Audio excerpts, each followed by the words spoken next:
अधूरी प्रेम कहानी।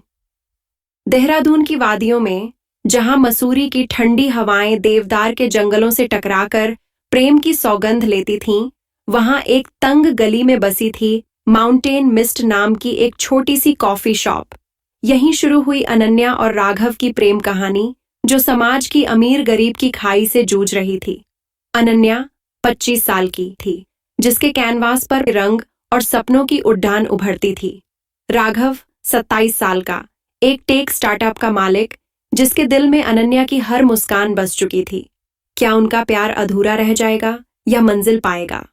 सितंबर 2025 की एक ठंडी शाम उनकी कहानी ने जन्म लिया। अनन्या ने कॉफी शॉप के काउंटर पर टे बनाया, जिसके फोम पर उसने दिल का आकार उकेरा। राघव उसकी आंखों में खोया, बोला, तुम्हारी कॉफी में जादू है अनन्या। अनन्या ने हंसते हुए जवाब दिया, सिर्फ कॉफी में नहीं, मेरी बातों में भी मिस्टर स्टार्टअप। उनकी हल्की सी नोकझोंक ने माहौल को गर्म कर दिया। राघव रोज कॉफी पीने आने लगा। एक दिन अनन्या ने उसे अपने स्केच दिखाए, जो सपनों की उड़ान भर रही थी। राघव ने गंभीरता से कहा, तुम्हारी कला दुनिया देखेगी, मैं तुम्हें वो मंच दूंगा, वादा है। दिन हफ्तों में बदले और उनकी दोस्ती प्यार में तब्दील हो गई। राघव ने अनन्या को एक चमकीली नीली डायरी गिफ्ट की, जिसमें वो अपनी बातें और सपने लिख सके।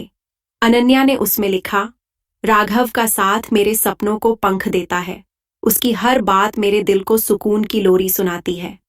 राघव ने अनन्या के लिए एक छोटा सा कंगन खरीदा, जिसे उसने शर्माते हुए पहना।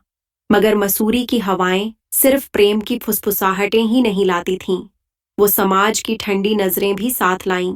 राघव की माँ मालती एक रईस और रूढ़िवादी औरत थीं।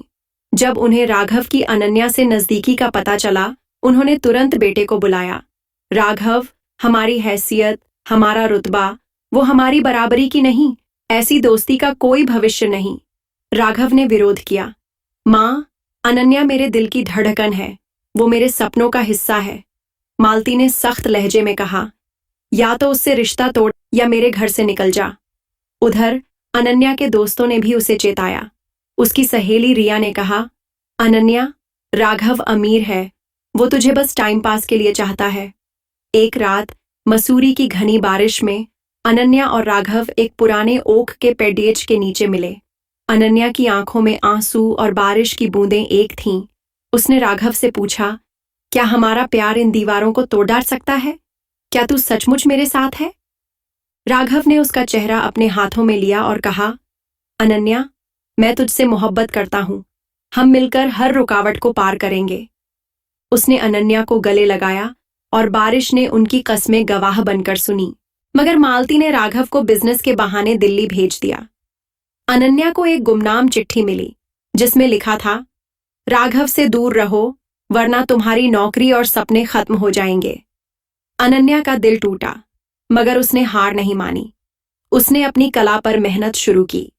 उसने एक स्केच बनाया, वो और राघव, जहां कोई खाई नहीं थी। उसने अपनी सारी रातें उस कैनवास को रंगों से भरने में बिताईं। राघव दिल्ली से लौटा और अनन्या को कॉफी शॉप में ढूंढने गया। अनन्या ने उसे ठंडे लहजे में कहा, तू चला गया था राघव, क्या मैं सिर्फ टाइम पास थी? राघव ने उसकी आंखों में देखकर कहा, मैंने तुम्हारे लिए कुछ किया है, मेरे साथ चलो। उसने अनन्या को मसूरी के एक आर्ट गैलरी में ले गया, जहां उसकी कला की प्रदर्शनी लगी थी। अनन्या के स्केच दीवारों पर चमक रहे थे।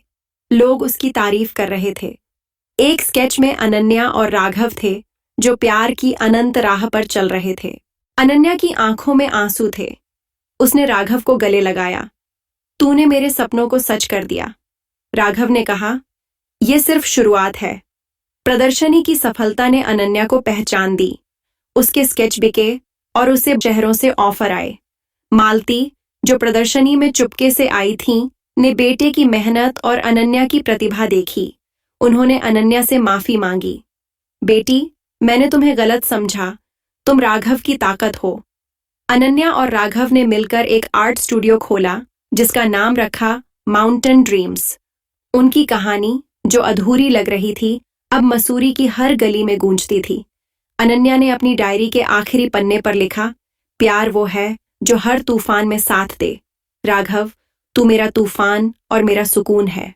प्यार की राह में रुकावटें आती हैं, मगर सच्ची मोहब्बत और मेहनत हर खाई को पार करती है।